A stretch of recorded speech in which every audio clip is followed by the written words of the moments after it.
Hello students, welcome to the channel Basics of Biology.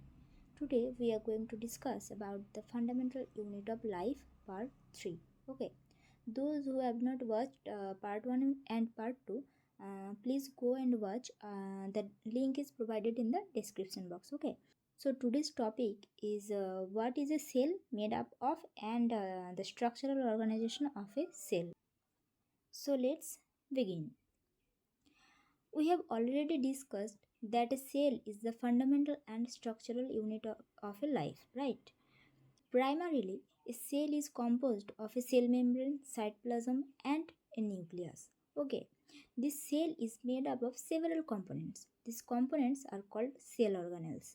Different type of organisms have different kind of organelles. Okay, and all the cell organelles present in cytoplasm. Cytoplasm contains various types of cell organelles like mitochondria, Golgi apparatus, ribosome, lysosome, endoplasmic reticulum, etc. And each organelles perform different types of functions. And the cytoskeleton provides the support and shape to the cell.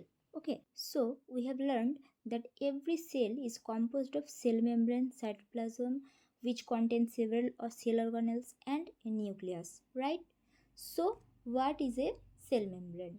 The cell membrane, which is also known as the plasma membrane, it is a barrier which separates the internal parts of a cell from the external environment. Okay, it is a thin, flexible layer of a cell which is composed of a lipid bilayer, which are phospholipid and cholesterol, and a protein layer. Cell membrane is also called a selectively permeable membrane. Why? We have already discussed that a cell membrane separates the internal part of a cell from the external environment, right? It is also controls the movement of substances in and out of the cell.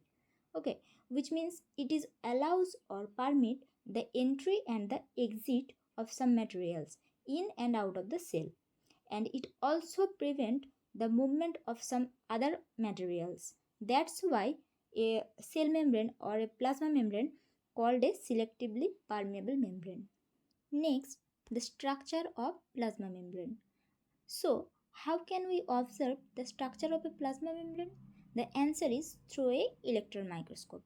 Okay, previously I have mentioned that plasma membrane is composed of a protein and lipid bilayer.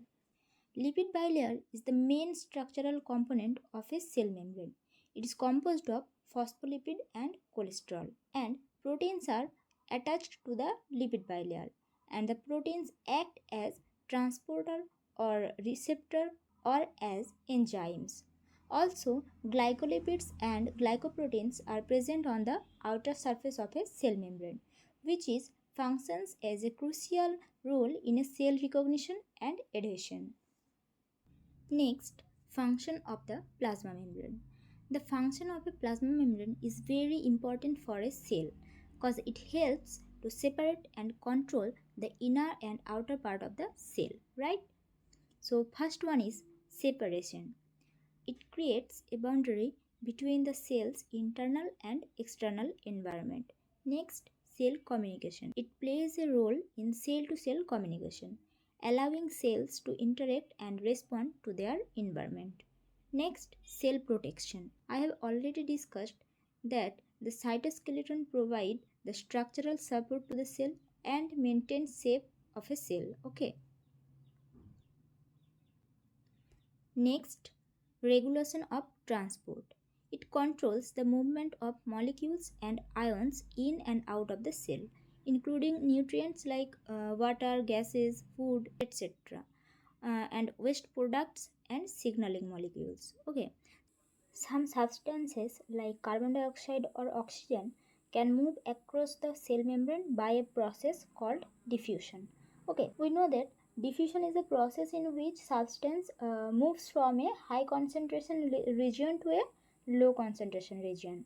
So, let's find out how the diffusion process of CO2 and O2 takes place within the cell. In the cell's external environment, the concentration of CO2 is lower than the internal environment. Okay, that means the cell have more CO2 than outside. So by the diffusion process, here CO2 will move out from the higher concentrate cell to a lower concentrate outside environment. Similarly, the concentration of O2 is lower in the cell than outside. So here O2 will enter the cell by the diffusion process. So diffusion plays an important role in gaseous exchange between the cell as well as its external environment. Next, diffusion of water in cell. Water also moves in and out of the cell by the diffusion process, and the movement of water molecule through a selectively permeable membrane is called osmosis. And osmosis is also a type of diffusion. Okay, here the movement of water through the plasma membrane is also affected by the amount of the substance dissolved in water. It can be a sugar water solution or a salt water solution. Okay, so what will happen if we put an animal cell or a plant cell into a solution of sugar or salt water? Let's see. If the medium surrounding the cell has a higher water concentration than the cell, what will happen? As the water concentration in the cell is low, water will enter the cell from the outside medium, okay, by the process of osmosis. And this type of solution is called hypotonic solution. Here water molecules are free to pass across the cell membrane in both directions, but more water will come into the cell than leave, okay, so the cell can swell up. Next, if the medium has the same water concentration as the cell, what will happen? As water molecules are free to pass across the both direction of a cell membrane, so the same amount of water will move out and move in to the cell, right? Cause the water concentration of the cell and the medium is same, so there will be no net movement of water across the cell membrane. Okay, this type of solution is known as the isotonic solution. Why? Because the concentration of water is same in cell or medium. Okay, now if the medium has lower concentration of water than the cell, what will happen? It means the solution is very concentrated by salt or sugar. It has lower amount of water than the cell. Okay, so water will move out from the cell by osmosis, and this type of solution is known as hypertonic solution. So students, this is the process of diffusion of water in cell. Next activity is osmosis with an egg. To proceed the activity, we have to remove the shell of the egg. So we have to dissolve the egg in dilute hydrochloric acid. As the shell is mostly calcium carbonate, so the hydrochloric acid can dissolve it. Now a thin outer layer of the egg is enclosed. Then put the egg in water and observe after 5 minutes. What do you observe? The egg swells because the water passes into it by the process of osmosis. Okay. Now place a similar de-shelled egg in a concentrated salt solution and observe after 5 minutes. Here what do we observe? The egg shrinks. Why? Because the solution have more salt concentration than water. So water moves out of the egg into the salt solution. Okay. So this was the osmosis process with an egg.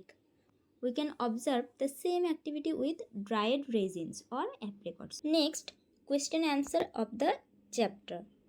First question is, how do substances like CO2 and water move in and out of the cell? Discuss. I have already discussed about that. Please note down from the discussion. Okay. Next question is, why is plasma membrane called a selectively permeable membrane? I have provided the answer. Please note down. And this was today's topic. Next part will coming soon. Thank you.